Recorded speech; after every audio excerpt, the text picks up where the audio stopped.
As an instructor, I want students to become more responsible for themselves.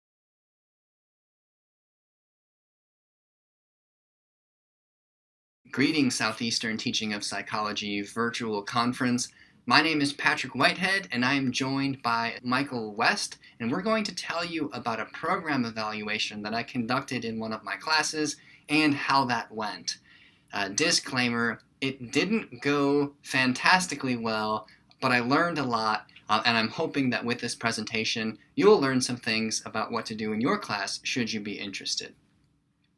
To begin, Michal is going to tell you a little bit about internal and external locus of control and why that's important for student responsibility, and then I'll tell you a little bit about transactional analysis, which is the technique that I employed in my general psychology class, what it looked like, some of the principles it's based on, and then how the technique went over with the data that we collected. So let's hear from her really quick. My name is Michal West. I'm an Albany State University graduate, and I'm presenting the topics of locus of control and locus of control in college students. The locus of control is a concept that was derived by American psychologist Julian Rotter in 1954. It describes the extent to which an individual believes that the positive and or negative events of one's own life are influenced by the individual or external forces. Someone with an internal locus of control typically possesses the characteristics of determination, self-efficacy, responsibility, confidence, independence, and is more often less likely to be influenced by others' opinions. Now, on the other hand, someone with external locus of control or higher external locus of control is likely to be less responsible, confident in his or her own abilities, and believes that they have little to no control of the events of their life. This concept has become widely used in multiple areas of psychology, such as educational psychology. In the educational realm, research has been conducted on this topic to evaluate individual beliefs about life, well-being, and choice. The locus of control has also been used to analyze overall psychological well-being and mental health. With our focus on educational psychology, the locus of control has deemed important not only in assessing college students' mental health, but also their overall outlook on life.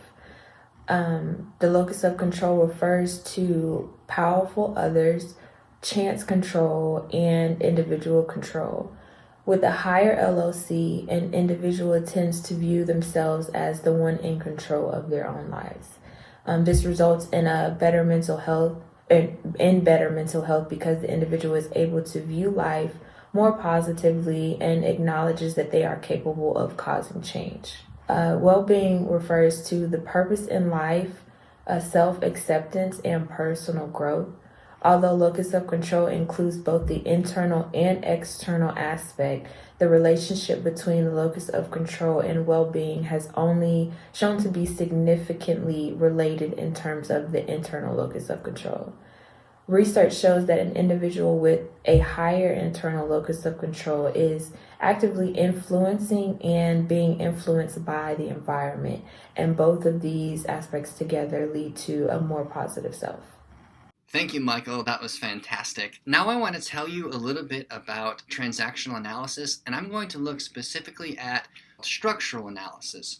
So while transactional analysis looks at relationships between people, focusing on the social transaction, which is as simple as a conversation, structural analysis only looks at the individual.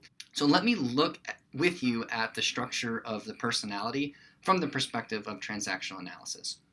We have three aspects of the personality. Here they're stacked on top of each other: parent, adult, and child.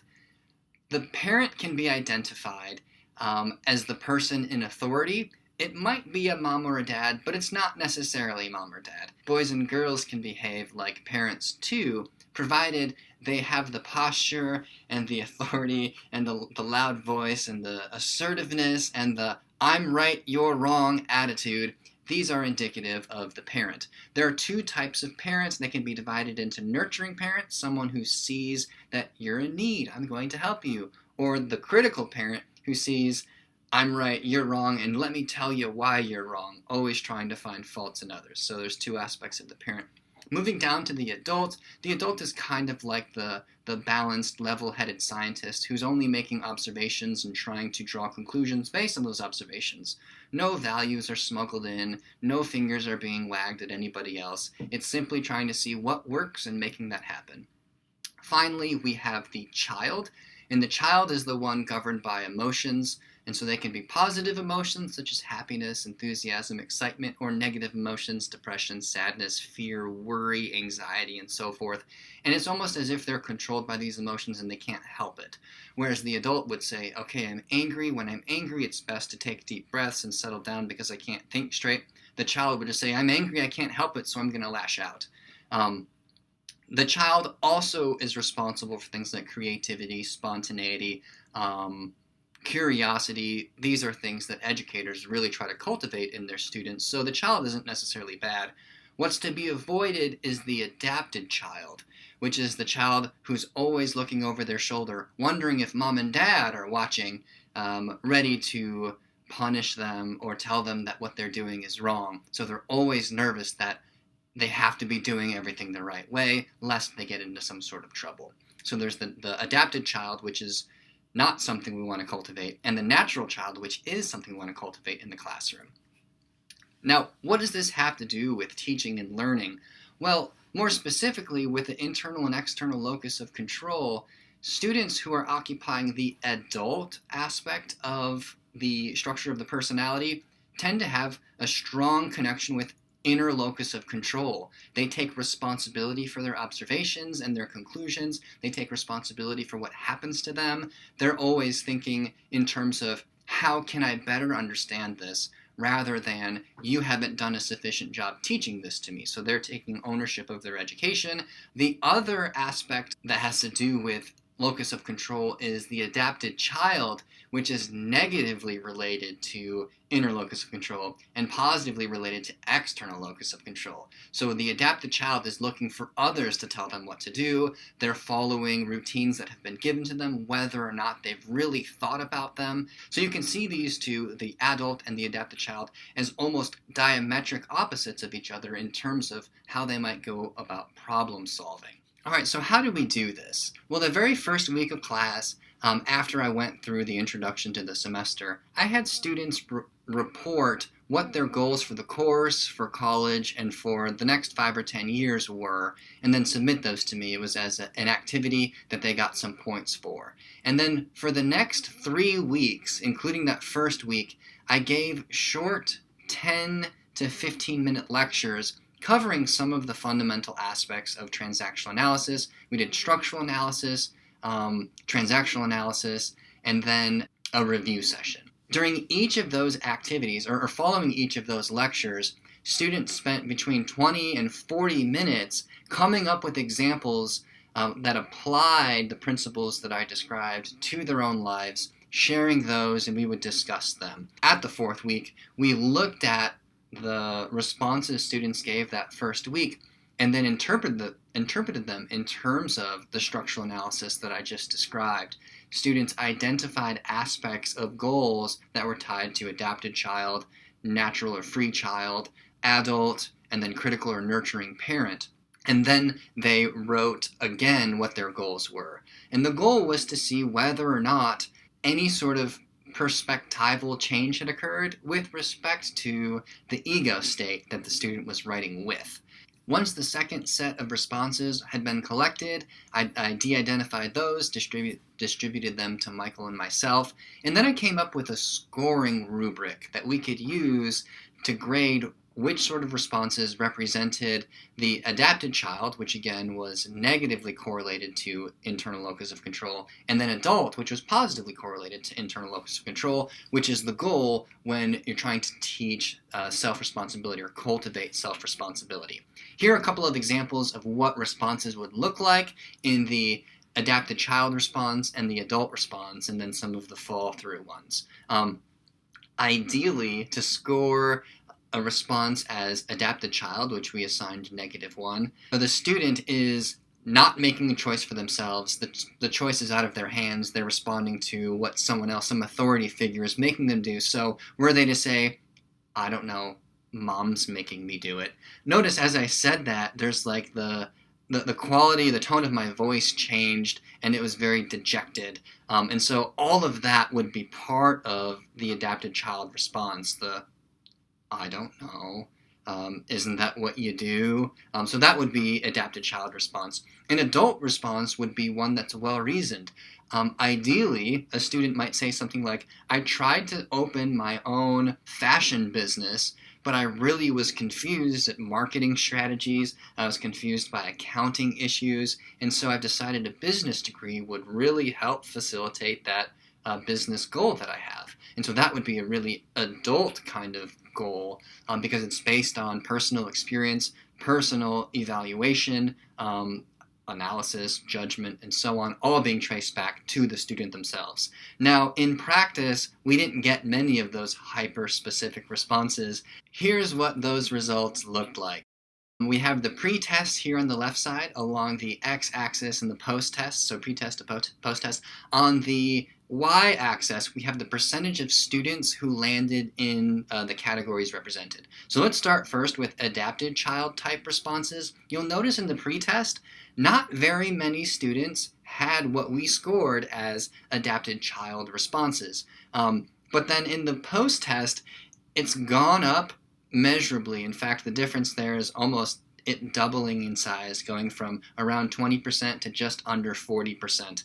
The adult responses, which is what we wanted to see increase, went down from 50% to 41%. So not a huge difference, but it did go down. In short, this is the exact opposite of what I wanted to try to cultivate in these students. You'll notice along the right hand there, I performed a Pearson correlation on mine and Michal's scores. And in the first data set, they were pretty close. We had a strong correlation of around a positive 50%. Not super strong, but still good. When I paired the pretest and post-test together, our scores began to diverge a little bit more, so the correlation was pretty low at positive 25%. None of those values are very good, so the data itself isn't very strong or very statistically significant, which is okay because the data isn't very impressive. So the first things that I want to say have to do with conducting a program evaluation during a pandemic. I'm sure those of you who are in the classroom know that there are a lot of issues that have been coming up. One of the big ones for my courses this semester is that they were all at about 50% occupancy.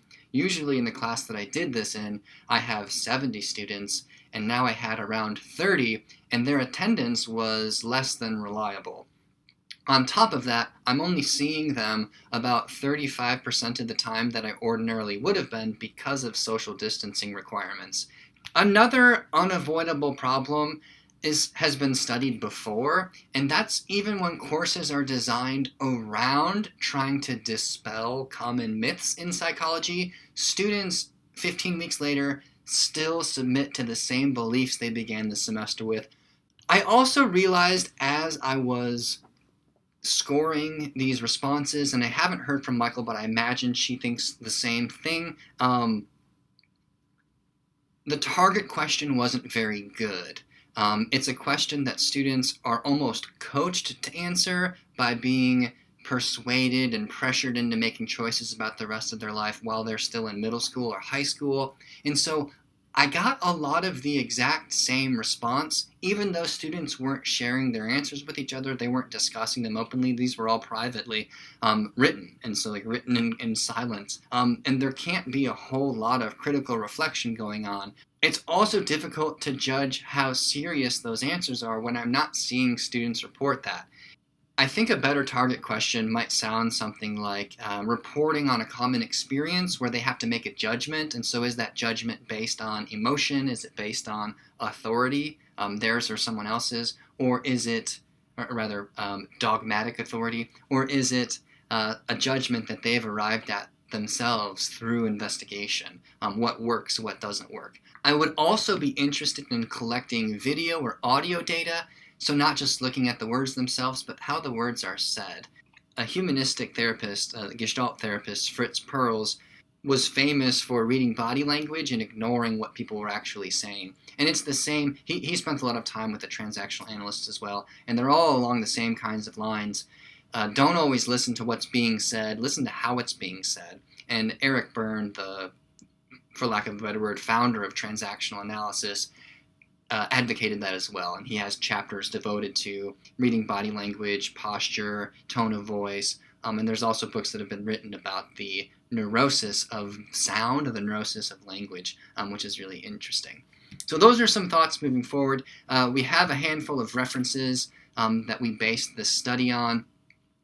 In particular, a handful of articles from the International Journal of Transactional Analysis, Research and Practice, where inner locus of control was achieved in students using transactional analysis. So that's why I really wanted to use that aspect or that theme in the discussion. If you have any questions, since this is an asynchronous presentation, please either post them below in the discussion or email us, and we look forward to hearing from you.